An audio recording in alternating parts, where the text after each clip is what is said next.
Hi, hello, வணக்கம் அன்பு நண்பர்களே, எல்லோரும் எப்படி இருக்கிறீங்க? Welcome to my channel. இன்னைக்கு நாம் பார்க்கக்கூடிய அம்மன் யார் அப்படின்னா, ரொம்ப பிரசித்தி பெற்ற கோயில் இது. கன்னியாகுமரி மாவட்டத்தில் உள்ள கன்னியாகுமரி அம்மனை பற்றி தான் இன்றைக்கி நம்ம தெரிஞ்சுக்க போகிறோம். அம்பாள் இங்கே தவ கோலத்தில் சிவபெருமானை நோக்கி தவம் புரியக்கூடிய ஒரு இடமாக கருதப்படுது. அம்பாளுக்கு பகவதி அம்மன் அல்லது துர்க்கை அம்மன் சொல்லிட்டு மற்றொரு பெயரும் உண்டு.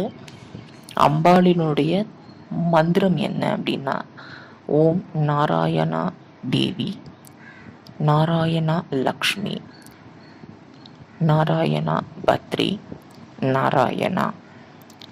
அம்பாளினுடைய ஆயுதம் என்ன அப்படின்னா சபவடம். இந்த கோயிலினுடைய புராண வரலாறு அப்படின்னு பார்த்தீங்க அப்படின்னா, வேத காலத்தில் சிவபெருமானை, அதாவது பிரம்மாவை நோக்கி பானாசுரன் என்கின்ற அரக்கன் கடும் தவம் புரிந்து, இந்த உலகத்தில் யாராலும் என்னை அழிக்க முடியாது, ஒரு கன்னி பெண்ணை தவிர, ஒரு சின்ன கன்னி பெண்ணால் மட்டும்தான் எனக்கு அழிவு நேரணும் அப்படின்னு சொல்லிட்டு நம்மளுடைய பிரம்மா கிட்ட வரம் கேட்குறாரு.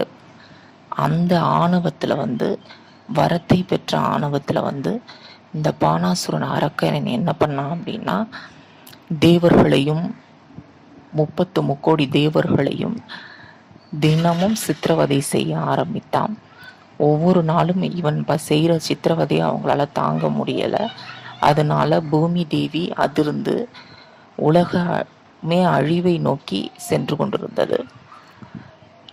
அப்போது என்ன செய்தார் அப்படின்னா, அம்பாள் கன்னி பெண்ணாக சிவனை நோக்கி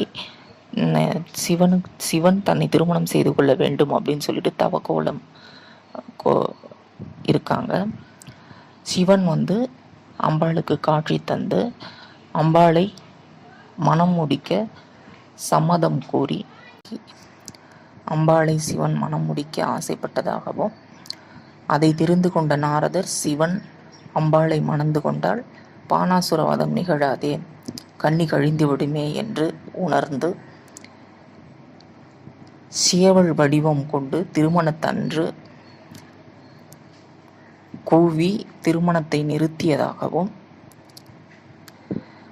அந்த கதிரவன் வருவதற்கு முன்னாடியே உன்னை திருமணம் செய்து கொள்கின்றேன் அப்படின்னு சொல்லி சிவன் அம்பாளுக்கு வாக்கு கொடுத்ததாகவும், அந்த வாக்கை தவறியதனால் அம்பாள் கோபம் கொண்டதாகவும், அந்த கோபத்தீயில் பானாசுரன் வதைக்கப்பட்டான் அப்படின்ற ஒரு கதையும் நம்மளுக்கு சொல்லப்படுது.